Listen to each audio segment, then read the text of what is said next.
तो एपिसोड की स्टार्टिंग में रूडी मन में कहता है, मेरे शहजादे के इतने वक्त के बाद जाने की खुशी में मैं पूरी रात सो नहीं पाया। मैं बस फिट्स के बारे में ही सोचता रहा, पर मेरे शहजादे को इससे जरा सा भी फर्क नहीं पड़ा। आखिर मैं इसका इलाज करूं तो करूं कैसे। लेकिन तभी उसे अपने सामने ल्यूक दिखता है और रूडी उससे कहता है, गुड मॉर्निंग ल्यूक सेंपाई, मैं आपको इतनी सुबह देखकर हैरान हूँ। फिर ल्यूक कहता है, हमें फिट्स के बारे में बात करने की जरूरत है। तो रूडी कहता है, मुझे कुछ नहीं पता। फिर ल्यूक कहता है, क्या सच में कुछ नहीं। तो रूडी मन में कहता है, लगता है वो मुझसे खुद उगलवाना चाहता है। इसके बाद वो उससे कहता है, भले ही मैं अपनी बात दोहरा रहा हूँ, पर मेरा आप लोगों से दुश्मनी मोल लेने का कोई इरादा नहीं है। मुझे फिर सेंपाई की असलियत नहीं पता और ना ही उनसे जुड़ी कोई और बात। फिर ल्यूक कहता है, तुम्हारा मतलब तुम हमारी खातिर अनजान बनने का नाटक करोगे, लेकिन आखिर क्यों। फिर रूडी कहता है, मैंने बोरियास और नोटस से अपने रिश्ते पहले ही तोड़ लिए हैं और उससे भी जरूरी मुझे आपको चैलेंज देने में डर लगता है, तो ये मामला यही खत्म करते हैं। जिसके बाद वो वहाँ से भाग जाता है और मन में कहता है, मुझे पता है मैंने फिर सेंपाई के लिए परेशानियां ना खड़ी करने का फैसला लिया था, लेकिन ये मेरे लिए भी आसान नहीं है। इसके बाद हम सिल्फी को देखते हैं और वो कहती है, तो आप क्या बात करना चाहती थी। तो एरियल कहती है, जिस दिन मैं शॉपिंग कर रही थी उस दिन रूडी मेरे पास आया और उसे फिट्स के बर्ताव पर शक हुआ। रियोडस और फिट्स लाइब्रेरी में गिर गए और फिट्स ने चिल्लाकर कहा कि वो एक आदमी है और ये मेरे कबूतर ने मुझे बताया। अब जब उसने तुम्हें छू लिया है तो उसे यकीन हो गया है, पर यूडस ने कहा कि वो फिट्स के राज को राज ही रखेगा। इसमें कोई शक नहीं कि वो तुम्हारे लिए कुछ अच्छा करना चाहता है और मुझे उसकी ये बात पसंद आई। अब तुम क्या करोगी। यूडस को धीरे धीरे अपनी तरफ करने में मुझे कोई परेशानी नहीं दिख रही, लेकिन 6 महीने बाद भी कोई प्रोग्रेस नहीं हुई, इसलिए मुझे लगा कि मुझे तुमसे बात करनी चाहिए। मैं तुम्हें इस तरह से परेशान देखकर थक चुकी हूँ, तो प्लीज अब अपनी हिम्मत जुटाकर उसे बता दो कि तुम सिल्फी हो। तो सिल्फी कहती है, मैं। और फिर एरियल उसके हाथ को पकड़कर कहती है, क्या कुछ ऐसा नहीं है जो तुम करना चाहती हो। तो सिल्फी सर हिला देती है। फिर एरियल कहती है, तुमने मुझे बहुत बार बचाया है, जब से हम मिले हैं तो मुझे तब से बचाती आ रही हो। तभी सिल्फी कहती है, वो इसलिए क्योंकि मैं अपनी एक दोस्त की मदद करना चाहती हूँ। तो एरियल कहती है, तुम ऐसी ही हो, बस मेरे लिए खुद को रोक रही हो, पर तुम मेरी दोस्त हो, कोई नौकर नहीं। तो अगर तुम्हें कुछ ऐसा मिला है जो तुम करना चाहती हो तो उससे पहले करो और मुझे छोड़ दो। तो सिल्फी कहती है, पर ये तो गद्दारी हुई। तो एरियल सर हिलाकर नहीं कहती है। फिर वो उससे पूछती है, हिम्मत जुटाओ और मुझे जवाब दो, तुम आखिर अब क्या करना चाहती हो। तो सिल्फी जरा सा रुक कर कहती है, मैं रूडी के साथ रहना चाहती हूँ। जिसे सुनकर एरियल कहती है, अच्छा बोला, और ल्यूक भी खुश हो जाता है। फिर सिल्फी कहती है, पर अगर रूडी को मैं याद नहीं आई तो मुझे नहीं लगता कि मैं उस सदमे से कभी उभर पाऊंगी। तो एरियल उसे हक कर कर कहती है, तो चलो अब इस बारे में अच्छे से सोचते हैं। इसके बाद एक क्लास में एरियल कहती है, मेरे हिसाब से तो तुम्हें उसे सीधा बता देना चाहिए कि तुम वही सिल्फी हो जो कि उसके साथ बोएना विलेज में बड़ी हुई थी। तो ल्यू कहता है, ये काम नहीं करेगा क्योंकि उसने अभी तक उसका जिक्र तक नहीं किया है, वो जरूर इसे भूल गया होगा। फिर एरियल पूछती है, क्या तुम दोनों की कुछ ऐसी यादें हैं जिससे उसे कोई याद आ जाए। तो सिल्फी कहती है, यादों में तो मैंने आपको बताया था कि कुछ बच्चे मुझे बुली कर रहे थे। तो एरियल कहती है, हाँ तुमने बताया था कि वो तुम्हारे बालों के रंग की वजह से तुम्हें बुली कर रहे थे। फिर सिल्फी कहती है, उस समय रूडी मुझे बचाने के लिए आगे आया था, मेरे पास उसकी सबसे यादगार याद यही है। इसके बाद बाहर ल्यूक पूछता है, क्या तुम्हें कुछ और याद आ रहा है। तो सिल्फी कहती है, वैसे एक और है। रूडी को पहले ये लगा था कि मैं एक लड़का हूँ। जब हम मैजिक की प्रैक्टिस कर रहे थे तभी बारिश आ गई और फिर हम दोनों को उसके घर में नहाना पड़ा। उसने जबरदस्ती मेरे कपड़े उतार दिए और मेरी पैंटीज भी उतार दी थी, जिसे सुनकर वो दोनों पूरी तरह से शॉक हो जाते हैं। और एरियल कहती है, लगता है मुझे जरा सा तो समझ आ गया है। इसके कुछ समय के बाद एरियल कहती है, अब चलो अपने प्लान्स को डिस्कस करते हैं, पर उससे पहले मुझे एक बार कंफर्म करने दो। तो सिल्फी कहती है, जी जरूर। फिर एरियल कहती है, सिल्फी तुमने उस दिन कहा था कि तुम रियोडस के साथ रहना चाहती हो, पर आखिर तुम उसके साथ खास कर किस तरह का रिश्ता रखना चाहती हो। तो सिल्फी जरा सा शर्मा कर बोलती है, हम दोनों एक साथ बेड पर सोएंगे। जिसके बाद वो अपनी सेक्स फैंटेसीज बताने लग जाती है, जिसे सुनकर वो दोनों भी शॉक हो जाते हैं। फिर एरियल एक आवाज करती है और कहती है, सिल्फी इस प्लान का कामयाब होना तुम्हारी मेहनत पर ही टिका है। तो सिल्फी कहती है, जी हाँ। फिर एरियल कहती है, मुझे नाकामी बर्दाश्त नहीं। अगर तुम ऐन मौके पर हिम्मत हार गई और उसे नहीं बता पाई तो फिर असुरा किंगडम की दूसरी राजकुमारी तुम्हारी होने के नाते मैं तुम्हें र्यूडस ग्रेरार्ड के साथ कोई भी कांटेक्ट करने से रोक दूंगी, इसलिए इसे सीरियसली लेना। तो सिल्फी कहती है जी हाँ। फिर एरियल कहती है बहुत अच्छे, तो अब मुझे तुम्हें प्लान बताने दो। इसके बाद हम लंच हॉल का सीन देखते हैं और वहाँ पर सिल्फी रूडी को ढूंढती है और फिर वो उसके पास जाकर कहती है र्यूडस क्या हम अकेले में कुछ बात कर सकते हैं? तो रूडी कहता है जी जरूर, और जानोबा जिस पर हम बात कर रहे थे उसे पूरा कर लेना। तो जानोबा कहता है जी मास्टर। इसके बाद रूडी सिल्फी से पूछता है तो ये किस बारे में है? तो सिल्फी कहती है मैं तुमसे एक फेवर मांगना चाहती हूँ। तो रूडी कहता है ठीक है, मैं आपकी मदद के लिए अपनी पूरी ताकत लगा दूंगा। तो सिल्फी कहती है रुको, मैंने तो अभी तुम्हें बताया भी नहीं कि वो क्या है। और रूडी कहता है आपको पता है फिर सेनपाई, मैं तो आपके लिए उड़ते हुए महल को भी नीचे गिरा दूंगा।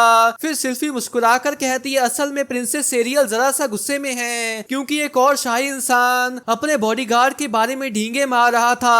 तो रूडी पूछता है अच्छा और फिर क्या हुआ? तो सिल्फी कहती है उसने कहा कि उसका बॉडीगार्ड सिर्फ 4 लोगों की पार्टी के साथ एक खास फूल लेकर आया जो कि सिर्फ हेल फॉरेस्ट के बीच में ही उगता है। तो रूडी कहता है लगता है आप फ्रीज फ्रिगमी के बारे में बात कर रहे हैं जो कि सिर्फ सर्दियों में ही उगता है। फिर सिल्फी कहती है तो उसके बाद प्रिंसेस सेरियल ने भी उसके सामने बड़ी बड़ी बातें कह दी। उन्होंने कहा कि फिर्स तो उनसे भी कम लोगों के साथ मिलकर ये काम कर सकता है, तो मैं चाहती हूँ कि क्या तुम मेरे साथ उस फूल को लाने चलोगे? तो रूडी कहता है अब समझा, तो ठीक है मैं आपकी ये रिक्वेस्ट एक्सेप्ट करता हूँ। जिसे सुनकर सिल्फी कहती है शुक्रिया र्यूडस, क्योंकि मैं जंगल में अकेले जाने से बहुत डर रही थी। इसके बाद हम उन दोनों को जंगल में जाते देखते हैं और सिल्फी जरा सा घबरा रही होती है। इसके बाद हम देखते हैं कि रूडी बर्फ को पिघलाकर रास्ता बना रहा होता है और कहता है वो फूल चोटी पर खिलता है, मैं इस बर्फ को पिघलाकर वहां जाने का सीधा रास्ता बनाता हूँ, आप प्लीज आसपास देखिए कि कोई खतरा तो नहीं। फिर वो लोग उस बर्फ से बाहर आते हैं। इसके बाद सिल्फी उसके पास जाकर कहती है ये वही स्टाफ है ना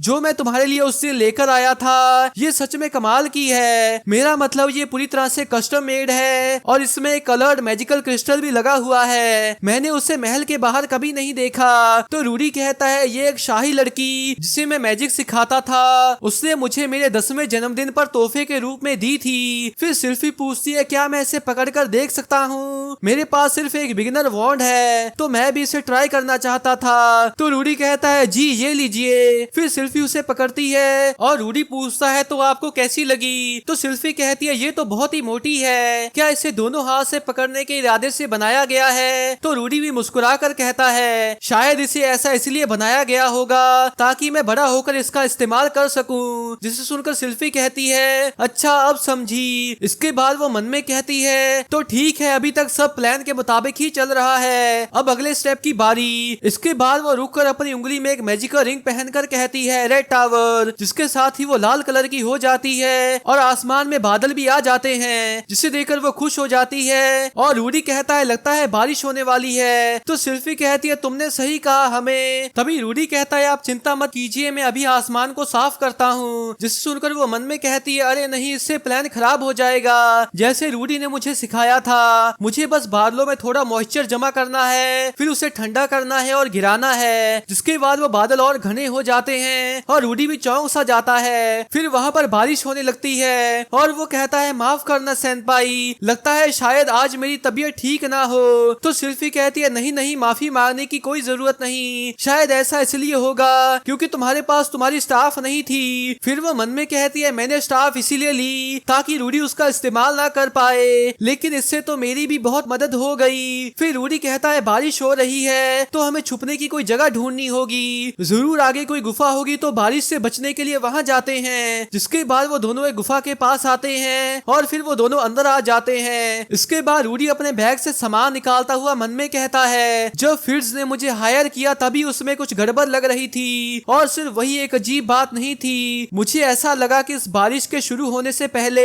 बादल बहुत तेजी से बढ़ने लगे, जरूर इस पर किसी ने कोई स्पेल किया होगा। वो परेशान लग रही है तो उसे भी ये समझ आ गया होगा, शायद उसे इस दखल अंदाजी की उम्मीद होगी। इसके बाद रूडी आग जलाता है और अपने कपड़ों को सुखाता है और मन में कहता है शायद इतना काफी है पर मैं अपनी अंडरवियर का क्या करूं, मुझे नहीं लगता कि मुझे उसे फिर सेनपाई के सामने उतारना चाहिए। फिर वो सिल्फी की ओर देखकर शॉक हो जाता है क्योंकि सिल्फी ठंड से कांप रही होती है। फिर वो उसके पास जाकर कहता है फिर सेनपाई मुझे एक बार एक लड़की ने बताया था कि एल्फ्स में किसी को भी अपना शरीर दिखाना बहुत बड़ा गुनाह माना जाता है, इसलिए मैं घूम जाता हूँ और अपनी आंखें बंद कर लेता हूँ। तो प्लीज आप उतने वक्त में मैजिक से अपने कपड़े सुखा लीजिए। फिर वो कुछ वक्त तक इंतजार कर कर पीछे देखता है तो सिल्फी अभी तक वैसे ही बैठी कांप रही होती है और वो घबरा कर कहता है, फिर सेनपाई प्लीज कम से कम कपड़े तो बदल लीजिए। क्या मैं आपके लिए कोई प्राइवेट रूम बनाऊं या उससे भी अच्छा मैं गुफा से ही बाहर चला जाता हूँ, शायद यही बेस्ट रहेगा। तभी सिल्फी उसके हाथ को पकड़ कर कहती है रुको, और रूडी भी शौक में कहता है आपको ठंड लग जाएगी। तो सिल्फी कहती है हाँ तुमने सही कहा। फिर रूडी कहता है उन गीले कपड़ों को ऐसे पहन कर रखना खतरनाक हो सकता है, अगर आपकी बॉडी का टेम्परेचर बहुत कम हो गया तो आपकी जान को भी खतरा हो सकता है। तो सिल्फी कहती है हाँ अगर तुमने कुछ नहीं किया तो मैं मर जाऊंगा, मैं अपने कपड़े नहीं उतार सकता, तुम मेरे कपड़े उतार दो। तो रूडी जरा सा रुककर उसकी ओर मुड़कर कहता है अगर आप अपने कपड़े नहीं उतार सकते तो फिर मुझे ही उतारने पड़ेंगे, पर आपको पता है ना कि मुझे पता चल चुका है कि आप एक लड़की हैं। तो सिल्फी कहती है मुझे पता है, पर अगर तुम मेरे कपड़े नहीं उतारोगे तो मैं मर जाऊंगी। जिसके बाद रूडी उसके कोट को उतारता है और फिर वो उसके यूनिफॉर्म्स के बटन को खोलकर उसे भी उतार देता है और मन में कहता है मैंने ये शर्मीले कान कहीं तो देखे हैं। इसके बाद वो उसकी शर्ट के बटन को खोलकर मन में कहता है बहुत पहले ऐसा ही कुछ हुआ था, शायद तब मैं 5 या 6 साल का था। फिर वो उसकी पैंट को पकड़कर नीचे करता है और सिल्फी अपने पैर उठाकर उसे उतार देती है। इसके बाद रूडी उसके ग्लव्स को भी उतारता है। फिर सिल्फी कहती है अब भी एक चीज बची है। तो रूडी खड़ा होता है और उसके चश्मे को पकड़कर उतार देता है और फिर सिल्फी भी मुस्कुराती है और रूडी भी पहले शौक सा हो जाता है और फिर मुस्कुरा कर कहता है फिर सेनपाई। तो सिल्फी कहती है हाँ रूडी। फिर रूडी पूछता है क्या आपका असली नाम सिल्फिएट है, जिसे सुनकर वो कहती है हाँ, और फिर वो उसे हक कर रोने लग जाती है और कहती है हाँ मैं सिल्फिएट हूँ, सिल्फिएट बुएना विलेज से, आखिरकार मैंने कह ही दिया। और रूडी भी मुस्कुराकर मन में कहता है बिल्कुल पहले की तरह ये अब भी एक रोतलू लड़की ही है। फिर सिल्फी कहती है मैंने बहुत इंतजार किया, मैं जब बुएना विलेज में थी तब भी मैंने बहुत मेहनत की। तो रूडी कहता है हाँ मुझे यकीन है। फिर सिल्फी कहती है रूडी मैं तुमसे बहुत वक्त से प्यार करती हूँ और अब तो मैं तुमसे और भी ज्यादा प्यार करती हूँ, अब मुझे दोबारा कभी छोड़कर मत जाना, मैं हमेशा तुम्हारे साथ ही रहना चाहती हूँ। और इसी के साथ ये एपिसोड भी एंड हो जाता है। तो गाइस मैं होप करता हूँ कि आपको ये एक्सप्लेनेशन अच्छी लगी होगी। अगर आपको ये एक्सप्लेनेशन अच्छी लगी है तो इस वीडियो को एक लाइक कर दें और नीचे कमेंट भी जरूर कर दें। इसके नेक्स्ट एपिसोड की वीडियो कल आ जाएगी, तो अगर आप लोग उसे मिस नहीं करना चाहते तो इस चैनल को जरूर सब्सक्राइब कर लें। तो मिलते हैं एक और नई एक्सप्लेनेशन वीडियो के साथ, तब तक के लिए टाटा बाय बाय।